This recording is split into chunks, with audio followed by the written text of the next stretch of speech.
Hi, this is Shell of Shell's Creations. Today I want to show you one of my favorite features of Illustrator. Having spent way too much time in Photoshop using the Goldilocks method. You know what that is, a little too hot, a little too cold. You have to adjust back and forth and guessing to try and get things to align. I love the fact that this feature is now available in Illustrator. It's available in Illustrator versions 5 and above. So the new CC version or Illustrator 6, both of them have this feature. It's in the stroke panel and it's called aligning the dashes to corners and paths.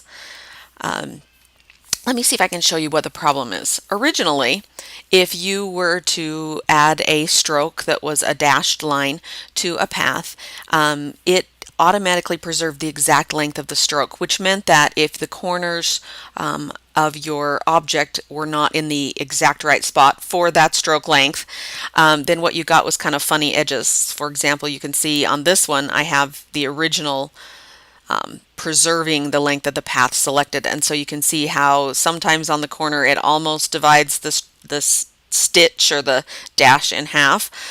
Some are longer than others. Sometimes most of it's on one side, sometimes almost all of it's on the other side, and it just doesn't align right. But we can in that stroke menu make a difference now. Let me show you the stroke menu. This is the stroke menu and this is the spot where the change is. The one on the left preserves the exact dash and gaps lengths.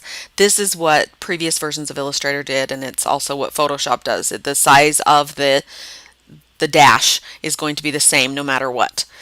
The one on the right now that you can choose aligns dashes to corners and path ends, adjusting lengths to fit. So what that means for our dashes where they're kind of off right here, if we click on that button, you can see that how they are now evenly aligned.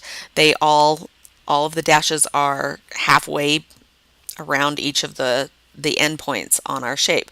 That is especially helpful if you're trying to do a scalloped border. For example, here's the scallop. On this one, I changed my width of my stroke to 35 points, and then I adjusted my gap. I think I set my gap at 29. It depends on how much you want your scallop to overlap, but something slightly smaller. Your dash is 0, so that you end up with a circle, and your gap needs to be something slightly smaller than your stroke width so that your circles kind of overlap a little bit. So this is the before version. You can see that they don't line up on the corners. There is a way in Illustrator to get them to line up to the corners, but you have to make an art brush and do some work that way to get them to line up. But now if you click on the other option of align, there it is. Ta-da! Ready to go.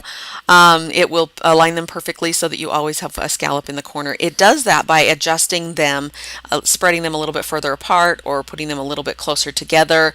But usually if you're fairly careful and your numbers aren't out of control, you won't be able to notice that they're a lot closer together or a lot further apart. And you may have to tweak those numbers just a little bit to try and make that perfect. Kind of depends on how odd your shape is. Now I've shown it here with a square, which you want those corners to line up, but this also works if you have other shapes like an alphabet, or maybe you're making fish for your next object. But if you want things to line up in the corners, this is a wonderful feature.